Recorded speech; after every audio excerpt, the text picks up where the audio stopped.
começamos a compartilhar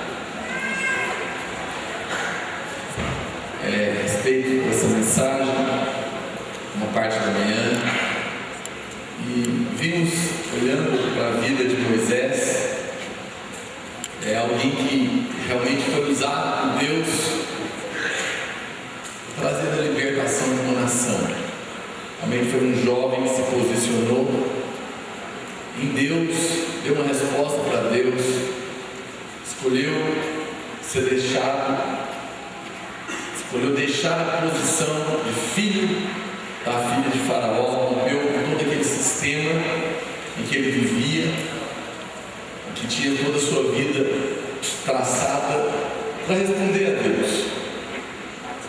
Agora é interessante que você prestasse bastante atenção, é que no momento em que Moisés faz a decisão de romper com o mundo, com o padrão de pensamento do mundo, no momento que ele faz a decisão de ser totalmente para o lado de Deus, então ele se posiciona, ele decide e ele toma a frente. Ele, olha para cá, preste atenção, sente-se. Ele vai ali, ele quer resolver um problema, inclusive já trazer libertação, e ali ele mata um egípcio, e no outro dia ele vai tentar separar uma briga entre dois israelitas, e eles então colocam o que você está pensando que você é, e aí começa o tempo da vida de Moisés.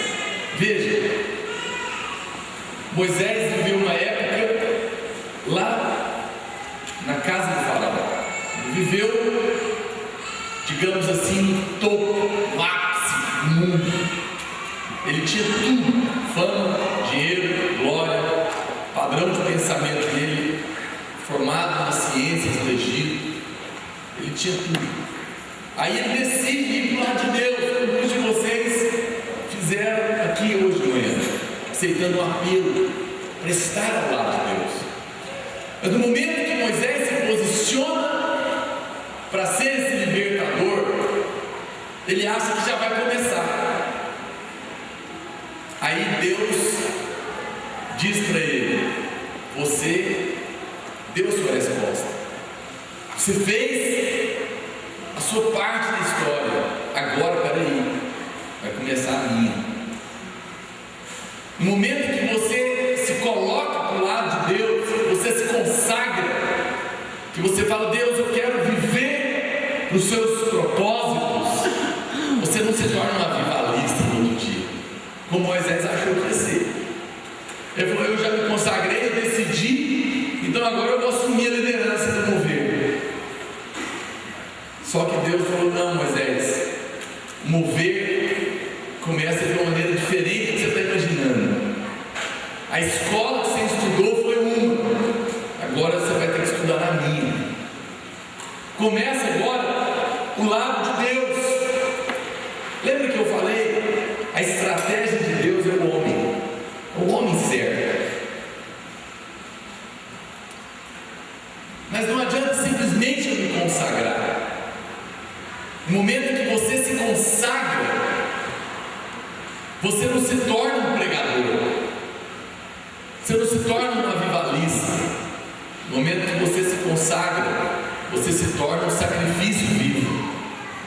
Tem muitos alunos do seminário, por exemplo, que estudam lá em Goiânia, turma especial. Quando eles se formam, eles pensam que vão se tornar pregadores. Já formou no seminário, formou no telepresencial, agora eu vou ser um avivalista. Mas o que eles não sabem é que quando a gente forma no seminário, se consagrando a Deus, a gente não vira pregador, a gente vira sacrifício. Porque antes de Deus nos usar, nós temos que entender que Deus não come nada vivo. A Bíblia fala que o que era oferecido a Deus no altar, se você olhar como que era oferecido o holocausto, de sacrifício, consagração, a Bíblia fala que aquele animal era morto, depois ele era esquartejado, ele era esfolado, limpo, lavado, colocado no altar, punha fogo, queimava tudo, virava pó, depois Deus aspirava. Você, hoje de manhã, começou o processo, você se consagrou, você colocou no altar, mas ainda não, aí você não pode se enganar, achar que agora amanhã você vai ser o avivalista de Belo Horizonte, o Messias esperado. Quando você se consagrou, começou esse caminho. Moisés se consagrou e falou: é comigo agora, tá! E Deus falou: não, Moisés, antes de eu usar você para ser o libertador da nação, primeiro eu vou tratar com você. Antes que você se torne um libertador de uma nação, primeiro você vai ter que ser liberto de você mesmo. Você vai ter que ser liberto da opinião dos homens. Moisés achava que podia, por isso ele se candidatou, por isso ele tomou a decisão de ir para o lado de Deus. Até aqui ele sabia o que ele podia. Sabia ou não sabia?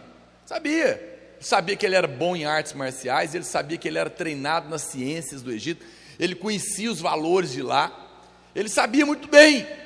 Até aqui ele sabia o que ele podia fazer. Tinha uma coisa só que ele não sabia. Ele não sabia o que ele não podia.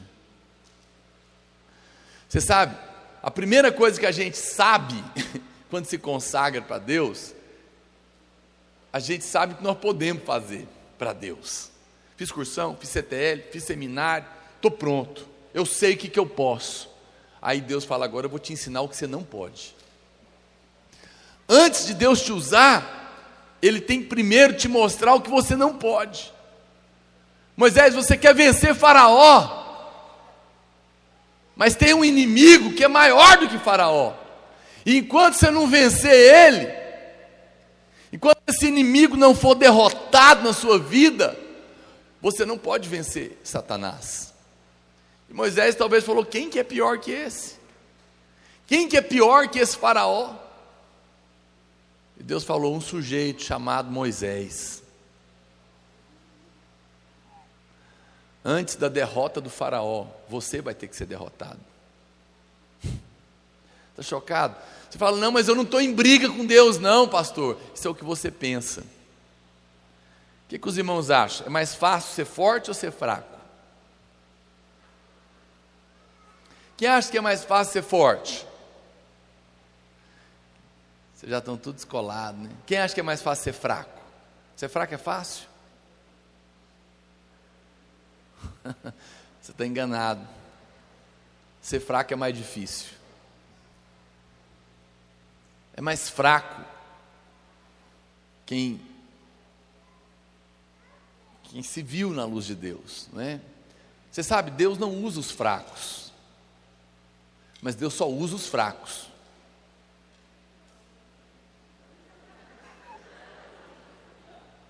Você está acordado? Vou repetir. Diga comigo assim: Deus não usa os fracos, mas Ele só usa os fracos. Eu vou explicar. Isso é igual como a Bíblia diz. Você acha que Deus cansa? O que Isaías fala? Que não se cansa nem se fadiga o guarda de Israel. Deus cansa? Deus que é cansado? Então por que Ele descansou no 7º dia? Isso aí eu respondo depois, só para ficar aí na sua cabeça.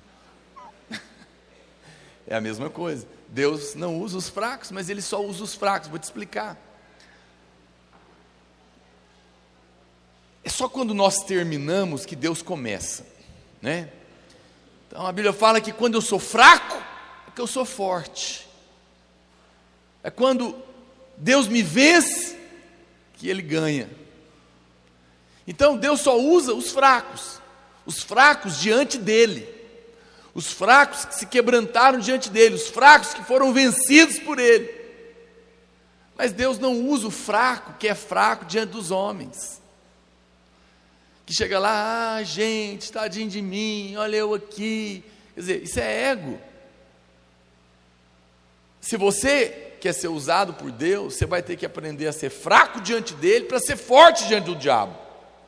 Por isso é que eu estou falando que Deus usa o fraco que está diante dele, mas não usa o fraco que está fraco lá diante do diabo, que está fraco lá diante da situação. Lá eu tenho que ser forte, mas para eu ser forte lá, eu tenho que ser fraco aqui. Agora, ser fraco é só quando eu sou vencido. Deixa eu dizer algo para você, meu irmão.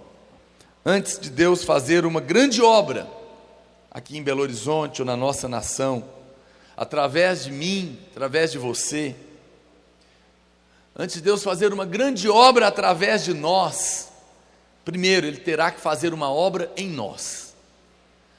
Diga comigo assim: antes que Deus faça uma grande obra através de mim, primeiro Ele terá que fazer uma grande obra em mim. Deus só trabalha com aquilo que é real. Quando o homem vai fazer alguma coisa, ele pensa na maneira como ele vai fazer. Mas quando Deus vai fazer alguma coisa, ele não pensa na maneira como ele vai fazer. Ele pensa quem será o homem certo para fazer. É diferente. Deus não enfatiza a maneira das coisas, e sim o homem que vai ser usado por ele. Veja, Moisés significa, quem sabe o que significa Moisés? Tirado das águas. Muito bem.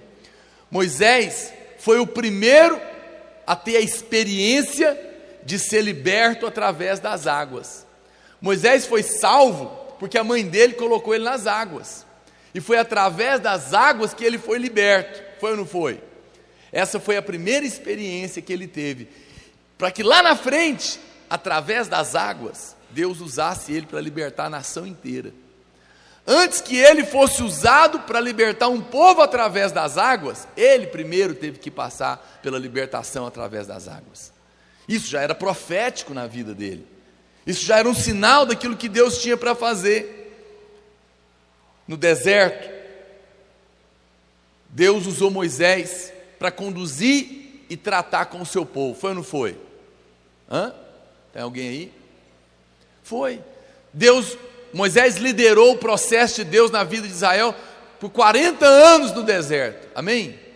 Mas antes disso, Moisés ficou 40 anos no deserto. Antes que Deus usasse Moisés, vou repetir, para tratar com o povo por 40 anos no deserto, primeiro, Deus tratou com Moisés 40 anos no deserto. A mesma experiência, mas primeiro com ele. Você sabe, se nós não somos libertos, nós também não devemos esperar que outros sejam libertos através de nós. Realidade é isso, é dar para os outros o que eu tenho.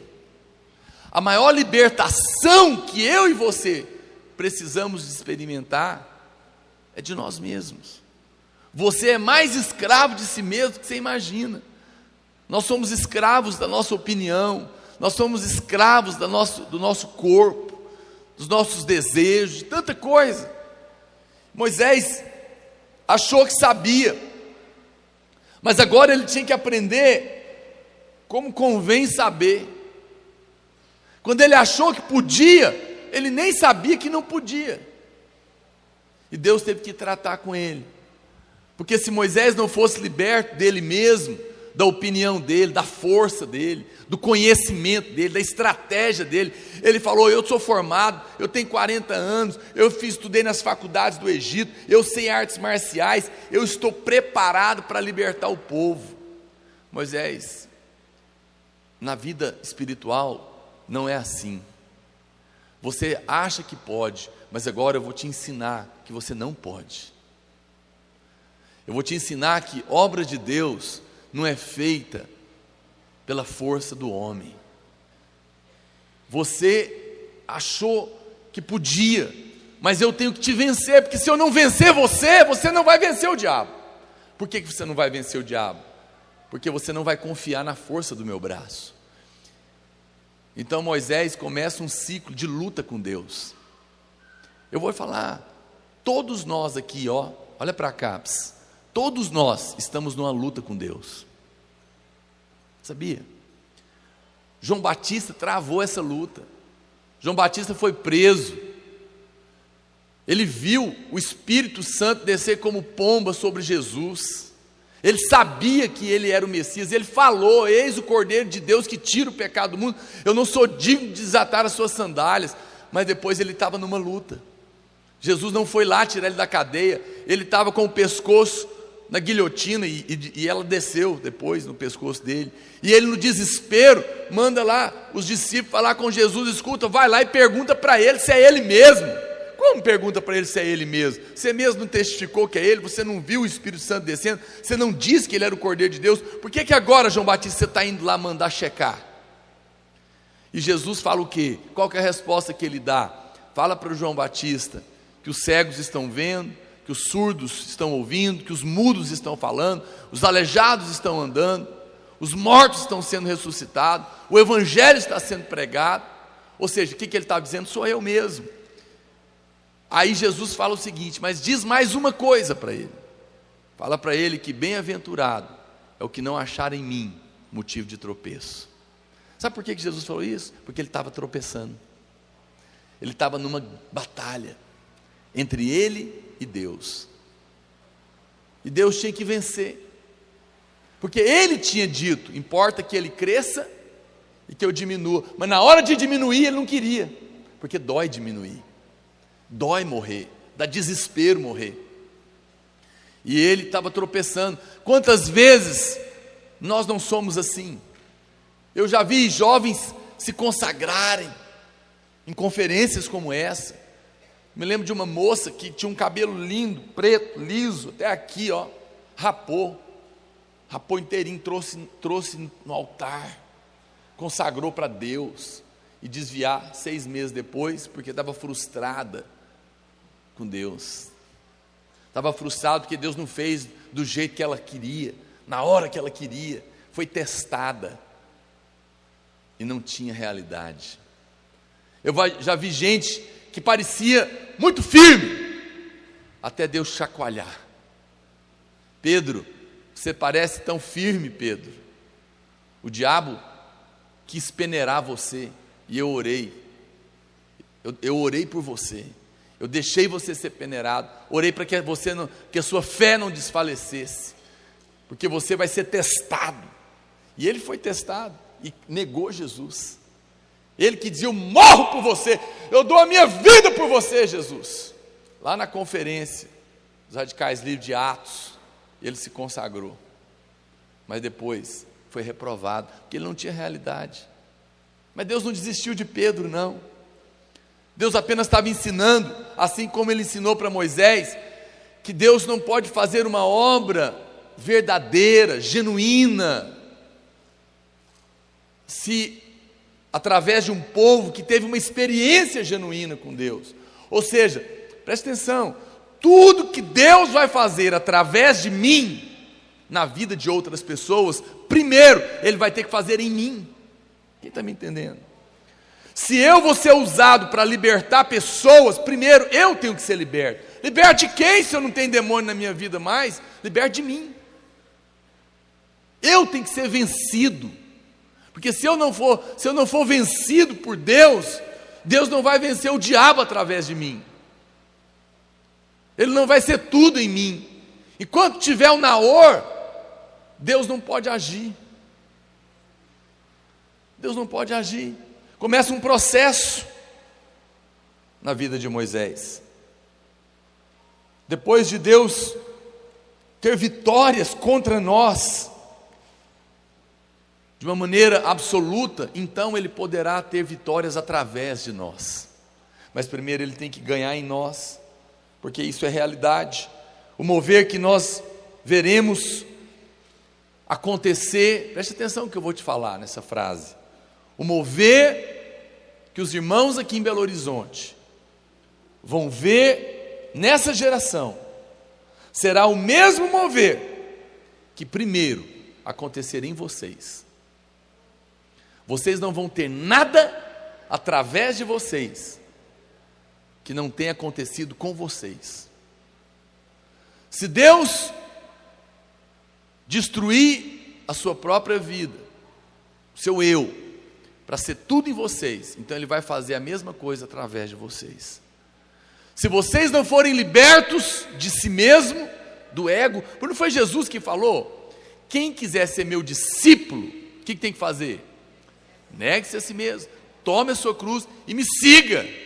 Ou seja, se você quer ser meu discípulo, ser libertador como eu sou, marcar uma geração como eu, você tem que morrer, você tem que ser vencido. A grande libertação é de si mesmo. Tem gente que fala: não, pastor, eu já estou liberto de mim mesmo. Você conversa com a pessoa: não, eu sei, não, pastor, eu quero liderar, mas quem sou eu? Eu não posso, eu sou pequeno, quem sou eu? Só, enquanto você está nessa, quem sou eu? Olha para mim, eu não posso, o ego está aí ainda. Morto não é achar que não pode, é nem considerar que existe. Porque enquanto você está achando que não pode, você ainda está olhando para você. Esse não é um problema? Tem gente que acha que pode, isso é uma fase. Aí Deus vai batendo. Aí ele fala: não posso, eu não posso, eu não posso. Você fala: não pode ainda. De fato ainda não pode, porque ainda está olhando para si. Mas na hora que não olhar para si mais, aí Deus começa a agir. Moisés teve que ser quebrantado. Se alguém que estava morto vai nascer de novo, é porque primeiro nós morremos para nós mesmos e agora estamos vivendo uma vida de ressurreição. Então Deus precisa do homem certo. E quem é o homem certo? É o homem que conhece por experiência a cruz de Cristo. A qualificação para ser usado não está no seu conhecimento teológico, não está no que você aprendeu lá no seminário, não está nem mesmo numa fé sólida, ou no entusiasmo, ou na paixão pelas almas. Eu já vi muita gente apaixonada pelas almas, muito bom isso, mas não tinha fundamento. A chave está em pessoas que realmente foram tomadas por Deus. Deus precisa de homens crucificados, a fim de que possam pregar a outros a cruz do seu Filho. Agora, Deus precisa muito mais de pessoas que conheçam a cruz por revelação e experiência, do que de gente que prega a cruz. Você sabe, tem gente que não prega a cruz, prega a promoção gospel.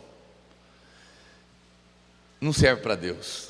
Tem gente que fez seminário, está cheio de conhecimento, e ele prega a cruz, mas também não serve para Deus. Mas só tem um que serve para Deus, é o que está vivendo a cruz.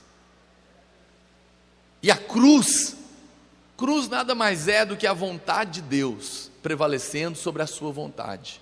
Não é necessariamente sofrimento, é sofrimento porque muitas vezes nós somos obstinados, mas não tem necessariamente que ser. Quando a vontade de Deus prevalece contra a minha, então a cruz está acontecendo. Agora, isso muitas vezes dói. Olha o que diz 1 Coríntios, por favor, abra sua Bíblia, capítulo 2, versículo 1. 1 Coríntios 2, 1. Olha o que Paulo fala. 1 Coríntios capítulo 2, verso 1. Eu, irmãos, quando fui ter convosco, anunciando-vos o testemunho de Deus, não o fiz com ostentação de linguagem ou de sabedoria, porque decidi nada saber entre vós, senão a Jesus Cristo e este crucificado. E foi em fraqueza, temor e grande tremor que eu estive entre vós. A minha palavra e a minha pregação não consistiram em linguagem persuasiva de sabedoria, mas em demonstração do Espírito e de poder, para que a vossa fé não se apoiasse em sabedoria humana, e sim no poder de Deus. Deus tem que fazer com que você abra mão da sua sabedoria própria, da sua inteligência própria, das suas habilidades próprias, para depois poder te usar. Se Deus não tivesse tratado com Moisés, Moisés não poderia ter tratado com o faraó. Moisés só pôde ser usado por Deus para tratar com o faraó, porque Deus tratou com ele. A partir de Atos 22, a gente percebe que Moisés foi educado, como eu já disse, em toda a sabedoria e ciência do Egito, e se tornou uma pessoa eloquente, muito capaz. Mas nesse ponto ele não servia para Deus. Os homens estão em busca de sabedoria e de poder, mas Deus está buscando os loucos e os fracos. Deus não está buscando quem acha que pode. Deus está atrás daquele que descobriu que não pode. Olha para cá, deixa eu dizer uma coisa para você, presta atenção. Se você pode fazer uma obra, se você dá conta de liderar uma célula, se você dá conta de liderar um discipulado, se você pode liderar uma igreja, então isso não é obra de Deus. Porque a obra de Deus, só Deus pode fazer.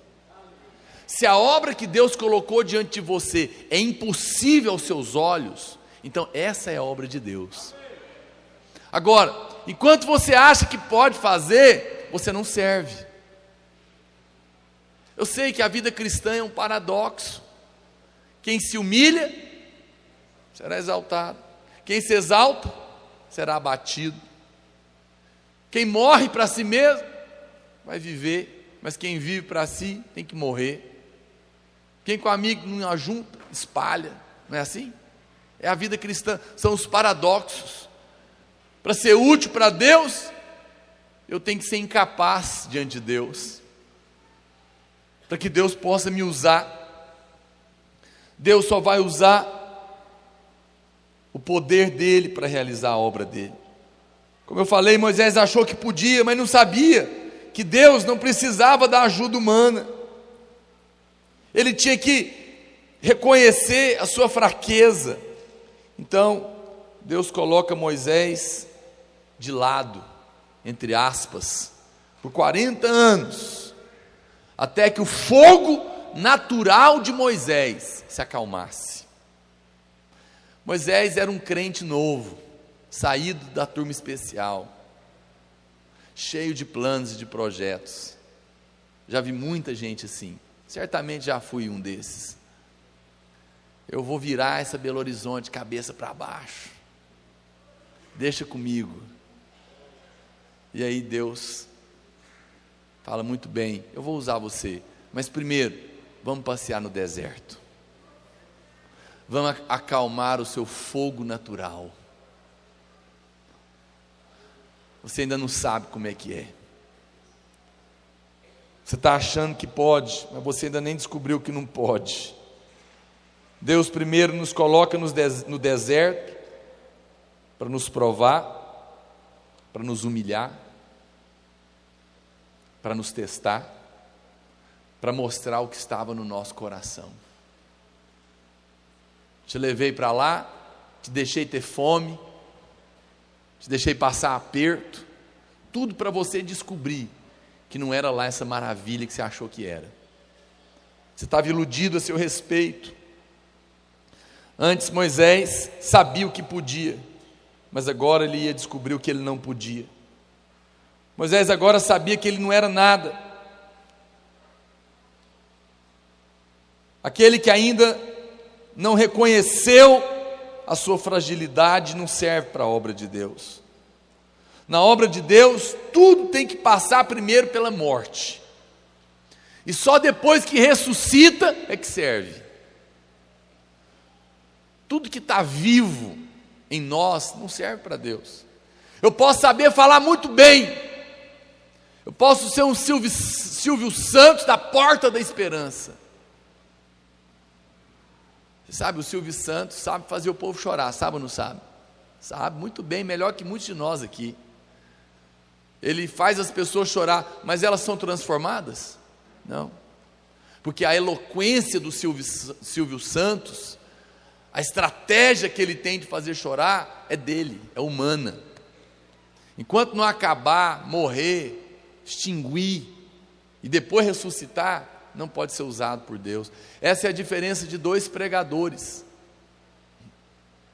O pastor Luiz conta de um homem, um pastor, a grande